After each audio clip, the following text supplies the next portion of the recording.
আমি মোহাম্মদ আশরাফুল হক, বাংলাদেশ জামাত ইসলামীর ঢাকা 18 আসনের এমপি পদপ্রার্থী। আজকের যে প্রোগ্রামটা হচ্ছে, প্রধান উপদেষ্টার অফিসে স্মারকলিপি প্রদান, জামাত ইসলামী এবং সমমনা 8টি দলের সমন্বয়ে প্রতিনিধি দল এখন তারা ওনার অফিসে জনতাকে এখানে অবস্থান দিয়ে করে তারা ওনারা প্রধান উপদেষ্টাকে স্মারকলিপি প্রদান করতে গেছেন।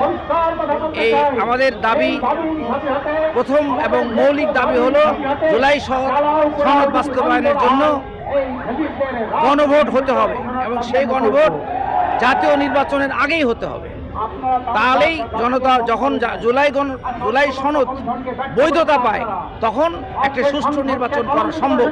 না হলে আমাদের একটি দল তারা বারবার করে বলছে যে আমরা গণভোট আগে করা প্রয়োজন মনে করি না এবং সেই দিন ভোটের দিনই করতে চায়।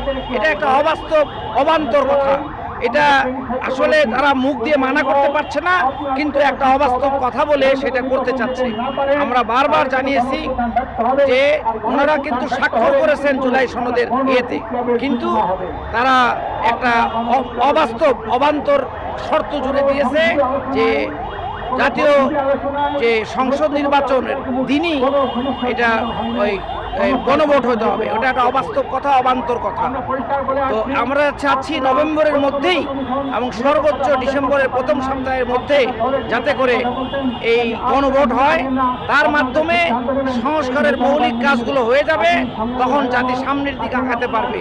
হাজার জনতার রক্তের বিনিময়ে হাজার হাজার প্রায় 30 থেকে 40 হাজার আহত ভাই বোনদের রক্তের উপর দিয়ে এই সরকার গঠিত হয়েছে এবং এটা এই জুলাই সনদ যদি বাস্তবায়ন না হয় এবং সেটা যদি আইনগত কোনো ভিত্তি না থাকে, তাহলে এটা এই নির্বাচনটা আগের মতোই হবে, এটা তামাশায় পরিণত হবে, জাতির সাথে প্রতারণা করা হবে।